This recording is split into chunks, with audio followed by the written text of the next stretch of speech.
Galway, and it's actually quite historic and quite culturally significant.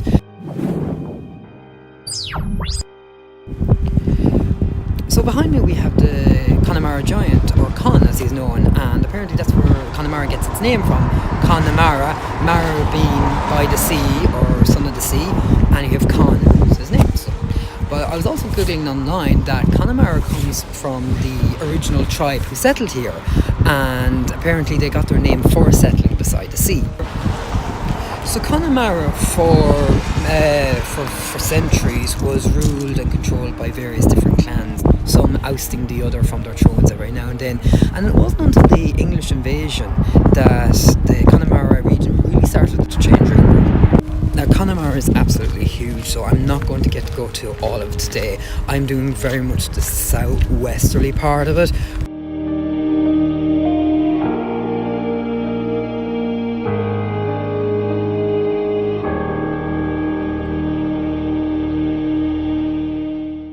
So I'm here at my first stop in Connemara, and that's Clifden town. Clifden is the capital of Connemara, and it's quite a large town, relatively speaking, for country Ireland. So Clifden was founded in the late 1700s, early 1800s by the Darcy family, specifically John Darcy, and the town prospered under his leadership until his death in the mid to late 1800s. His eldest son took over the family estate and unfortunately wasn't the best manager or estate manager in the world, and of course things didn't go well. But one of the big issues that didn't help was the famine, and as a result of the famine, people had a lack of food, there was a lot of poverty, the town's prosperity suddenly declined. One of the major things that did help the town was the train station, connecting it to the rest of Ireland. Right now I'm outside the Station House Museum, which is a museum dedicated to the Connemara pony. I'll be going into more detail about the Connemara pony later. And then behind me we have the original station house itself, where trains would have pulled up here, and it was its last stop in the Galway West Ireland line.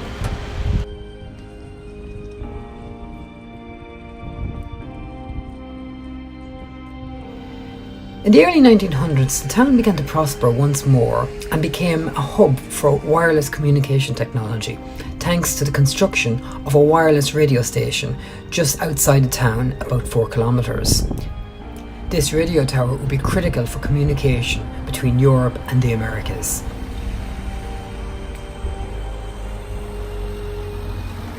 Today, Clifden is a thriving tourist hub.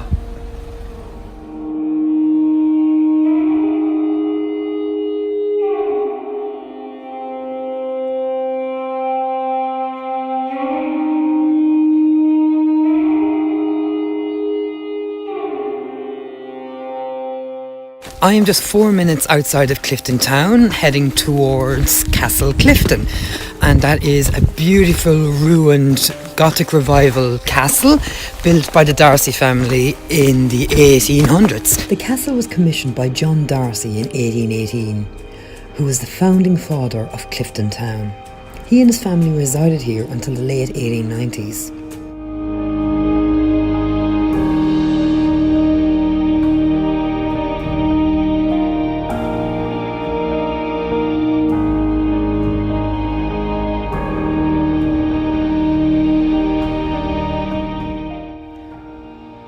Another famous legend for the local area that made international headlines was the crash landing site of the Alcock and Brown's first transatlantic non-stop flight from Newfoundland, Canada to Europe.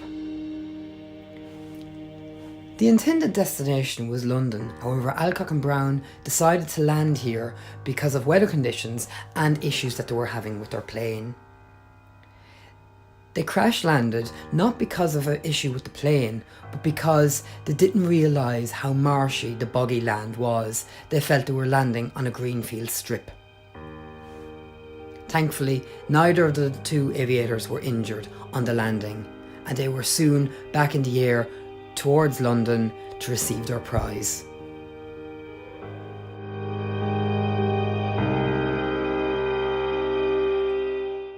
Connemara is also Ireland's largest Gaeltacht. A Gaeltacht is a primarily Irish-speaking region, mainly located on the west coast of Ireland. There are said to be 24,000 native Irish speakers in this region. Any tourist will notice that in the protected areas of these Gaeltachts, the road signs are generally always in Irish. With exception, of course, to the national primary ones. That's the ones in green and white. I'm setting right-handed. Last time, anyone in dead? 225. I don't see. Are you hitting 250 meters per now? At 250, setting this time. Left-handed here at 250 this time. And sold at 2.5. Hold on.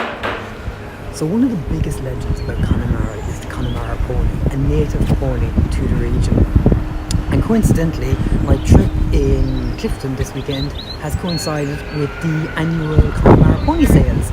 So I am going to go and take a little quick look around sales and see what it's like, because this is probably the one opportunity where I get so many Connemaras in one place at one time. 175 now, what's from 200 now be? At 200 I have, any follow me at 250 on now at 200, hold on. At 200 now at 200 feet, any follow me gentlemen at 200 feet. Are you done everybody now at 200 feet? Any follow me now at 200, hold on. All finished left-handed here at 200 now, last time. The Connemara pony is a resilient, athletic and versatile pony. The pedigree behind these animals is said to be that of the Scandinavian horse brought in from the Vikings, which possibly bred with the Irish hobby and now extinct native pony that existed prior to the 13th century. Others believe it is from the Spanish Armada, where pure Spanish horses were thrown off ships during the sinkings and they swam ashore and bred with local ponies. And for my final legend in this video, let's talk about marble, the beautiful stone that we see constructed in many buildings, statues and even jewellery. Connemara is famous for its green marble, which is quarried in a local quarry outside of Clifden, about an hour's drive.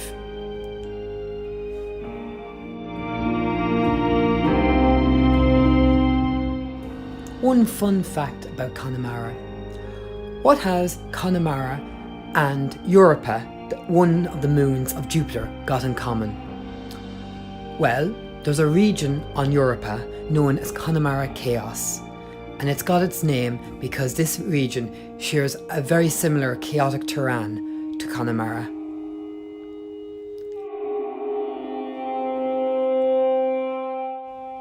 That'll do it for this week. Thank you so much for watching. I hope you enjoyed it and I hope you found it useful. I will be back next week with another legend. Until then, don't forget to like this video, subscribe if you've not already done so, hit that notification bell to let you know when my next video drops, and also check out my blog lance.ie for a more detailed description about this video and many of my other videos.